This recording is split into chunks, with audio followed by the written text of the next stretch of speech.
Every year CP గేట్కి సంబంధించిన notification release అవుతుంది. అట్లా ఈ ఇయర్ సిపి గేట్ నోటిఫికేషన్ వచ్చేసరికి జూలై 5th నుండి ఎగ్జామ్స్ అయితే స్టార్ట్ కాబోతున్నాయి.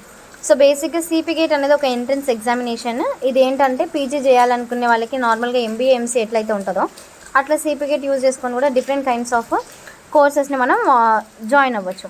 అండ్ అలాగే ఇంటిగ్రేటెడ్ పీజీ చేస్తారు చాలామంది. సో ఆ ఇంటిగ్రేటెడ్ పీజీ చేయాలనుకునే వాళ్ళకి కూడా సిపి గేట్ చాలా బాగా హెల్ప్ అవుతుంది.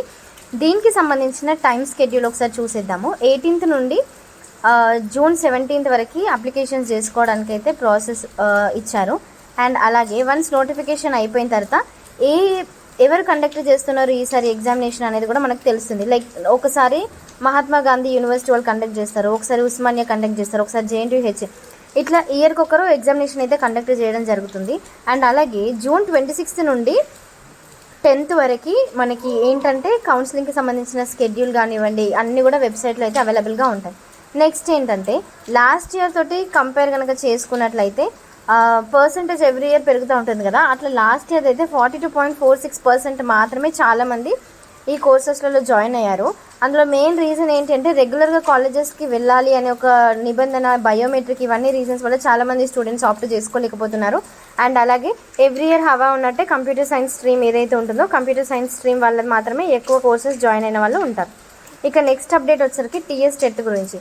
యాక్చువల్గా అయితే టెట్ హాల్ టికెట్స్ నిన్న రిలీజ్ అవ్వాల్సింది, కానీ కొన్ని టెక్నికల్ ఇష్యూస్ వల్ల హాల్ టికెట్స్ అయితే డౌన్లోడ్ చేసుకోలేకపోయారు అనేసి వెబ్సైట్లో మెన్షన్ చేశారు.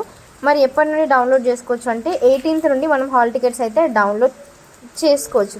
దానికి సంబంధించి మీరు టీఎస్ టెట్ అని వెబ్సైట్లో కనుక అంటే గూగుల్ ఓపెన్ చేసి ఎంటర్ చేశారనుకోండి మీకు ఆప్షన్స్ అన్నీ కనిపిస్తున్నాయి. సో అక్కడ పైన ప్రెజెంట్ అయితే ఒక స్క్రోల్ బార్ కనిపిస్తుంది. ఆ స్క్రోల్ బార్ పైన మీరు క్లిక్ కనుక చేసినట్లయితే హాల్ టికెట్ నెంబర్కి సంబంధించిన ఐడీస్ ఏవైతే ఉంటాయో ఐడి ఎంటర్ చేస్తే సరిపోతుంది. ఇంకా నెక్స్ట్ అప్డేట్ వచ్చేసరికి త్వరలోనే 10 యూనివర్సిటీలకి అంటే ఏవైతే యూనివర్సిటీస్ ఉన్నాయో వాటన్నిటికీ కూడా వైస్ ఛాన్సలర్స్ని నియమించే అవకాశాలు అయితే ఎక్కువగా ఉన్నాయి.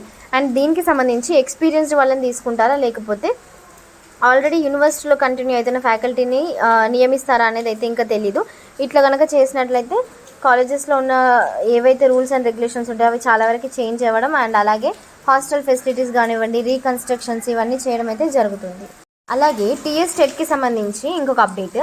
నార్మల్గా మనకి టీశాట్ నిపుణ తెలిసే ఉంటుంది. ఈ టీశాట్ నిపుణలో ఎవరైతే క్లాసెస్ వినాలనుకుంటున్నారో సో వీళ్ళకి 18th నుండి 24th వరకు క్లాసెస్ అయితే అవైలబుల్గా ఉన్నాయి.